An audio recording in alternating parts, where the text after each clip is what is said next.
Hi, I'm Carol Wysocki, author of Money Mind Choices, How to Make Smart Decisions.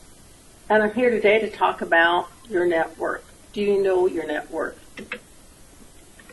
Net worth is not a concept for the wealthy only, but for the average person. It's a component of the personal balance sheet. It's important to know whether you have a positive or negative net worth to know where you're starting so that you can set goals to build your net worth for retirement.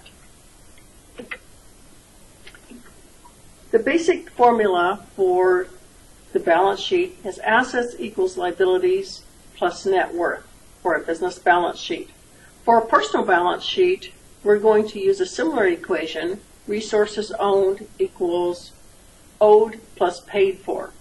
The difference between a business balance sheet is assets are valued at cost, whereas a personal balance sheet, the assets are valued at fair market value, or Kelley Blue Book in the case of vehicles. And so looking at our assets, we have our assets listed in order of liquidity, starting with cash. It's easy to know how much is in your cash or checking account and your savings account, which hopefully has an emergency funds of 3 to 6 months in it. Investments are valued at the fair market value, which is easy to find from your statements. And personal assets are what your assets such as technology and clothing are worth on Craigslist or Goodwill value. Vehicles are Kelley Blue Book. Your home is what the homes in your neighborhood, comparable homes in your neighborhood are going for, or an appraisal. And any other assets that you own would be on your list of total assets. Looking at our liability column, that would be anything you owe for, credit cards, vehicle loans, student loans, mortgages, other loans. And keep in mind, anytime you're doing a personal balance sheet, that you should customize it to make it to make the categories easy for you to use and understand. So we're going to be looking at, on the next slide, a balance sheet for Diane Cook. But right now we're just getting down the basic equation of total assets equals debt plus net worth. So looking at this example, we've done this one at the end of 6 months or half of the year. Generally, balance sheets are done at the year end or whenever you need to do a large loan at the bank. The reason for doing them at year end is to set your goals for the next year.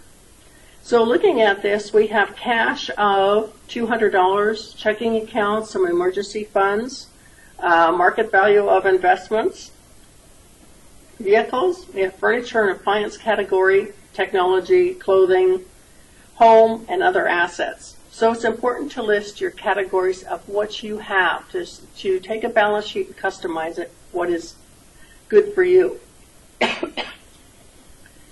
On the liability side, we have credit card balances, student loans, car loans, other liabilities, and a mortgage.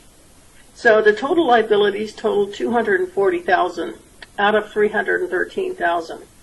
What this means is that the creditors own about 67% of the assets, where Diane Cook owns 23% of the assets. And what you want as a goal eventually is that your assets equals your net worth, so that you own 100% of your assets over time. And the other reason it's important to calculate net worth is to do it every year, at least once a year, is to watch your net worth grow, and hopefully it is growing. A couple things to increase net worth that seem obvious but may not: pay down your debt to own all your assets so that your assets are not shared with your creditors. Another thing to do is add to your savings investments by spending less and saving more. And the final component that I've listed today is to make more income. Figure out how to do that. Some people do a second job and save that money. So by looking at your net worth number, you need to figure out how you're going to increase it and what you're willing to do that. There are some things that decrease net worth, unfortunately. Home equity loans or pension loans. If you do not repay these home equity loans or a pension, then it reduces your assets permanently. Another situation is where the vehicle is worse than the loan, and that happens on older vehicles, that the Kelley Blue Book value may be less than what the actual loan is.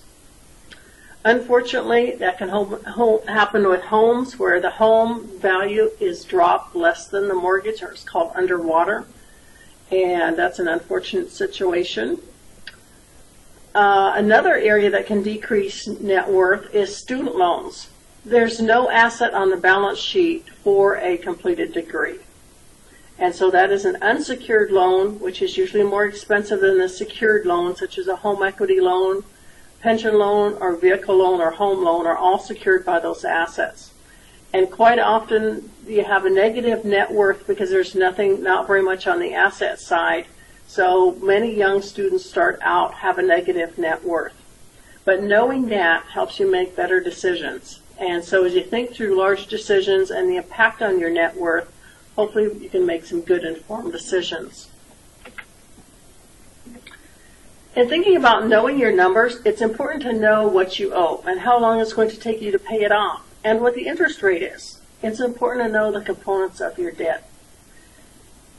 In thinking about net worth, it's also good to think about how much money is it going to take to sustain your lifestyle. $1 million, $2 million, $3 million? Who knows? But it's up to you to figure that out and what your current living standards are. Set goals and a strategy to achieve more net worth, because where your energy flows is where your attention goes. I'm Carol Wysocki, author of Money Mind Choices, How to Make Smart Decisions.